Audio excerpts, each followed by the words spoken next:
राधे राधे, प्रणाम। मैं हूँ सरिता। आप सभी का स्वागत करती हूँ अपने चैनल पर सरिता संगीत में। कैसे हो आप सब लोग, कमेंट में ज़रूर बताना।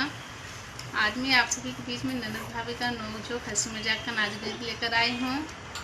बस हंसी मजाक का नाच गीत है, इसलिए मैं गा रही हूँ। किसी के दिल को ठेस पहुँचाने के लिए नहीं गा रही हूँ। मैं पहले माफ़ी मांग ले रही हूँ अगर किसी को बुरा लगा तो। आप लोग वीडियो को फुल वॉच कीजिएगा। कैसा लगा कमेंट में ज़रूर बताइएगा। धन्यवाद। घर में करमई झोटा झोटी, ननद बिना पेनी के लोटा। घर में करमई झोटा झोटी, ननद बिना पेनी के लोटा।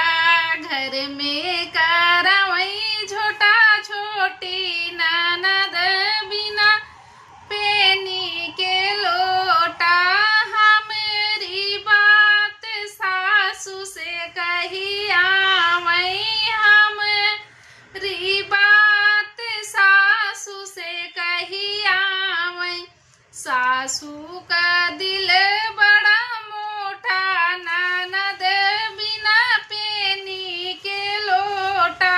सासू के दिल बड़ा मोटा, ननद बिना पेनी के लोटा।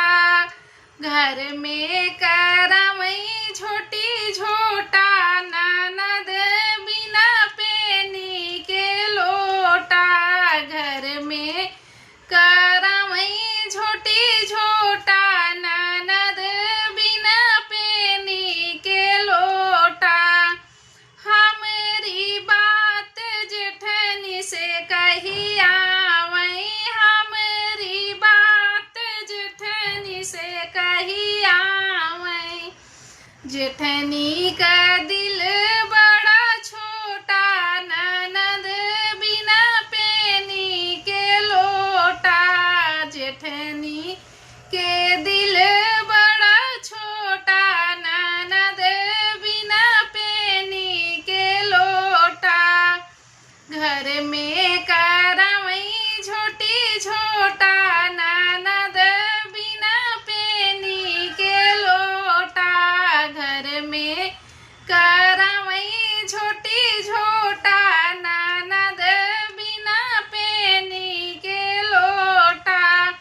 हमरी बात छोटी से कही आवई, हमरी बात छोटी से कही आवई। छोटी का मन बड़ा मन बढ़े, ननद बिना पेनी के लोटा। छोटी